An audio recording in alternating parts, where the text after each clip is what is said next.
Sko, ég veit hvað ég ætla að gera.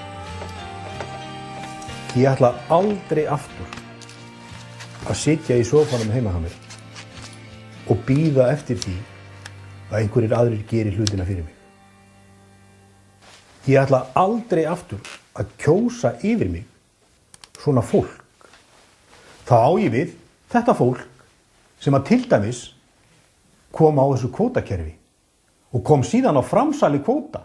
Þetta fólk sem seldi bankana vinum sínum og vandamönnum og flokksbræðrum. Ég ætla aldrei að kjósa þetta fólk aftur. Hvaða nafni sem þau nefnast. Þetta er fólkið sem kom þessu landi á þann stað sem það er í dag. Þjóð á barmi gjaldþrot.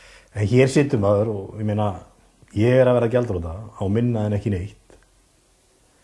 En einhvern veginn samt sko, þá svona hef ég allavega fundið mér farveg. Og svona mitt í þessu svona allsleysi að þá finn ég fyrir svona tækifæri og ég finn fyrir því tækifæri að við getum breytt þessu bara ef við viljum. Kannski bara áttu okkur ekki fyrir við erum búin að tapa öllu og þá fattar kannski fólk að það er ekkert jafn hættulegt og maður sem hefur engu að tapa.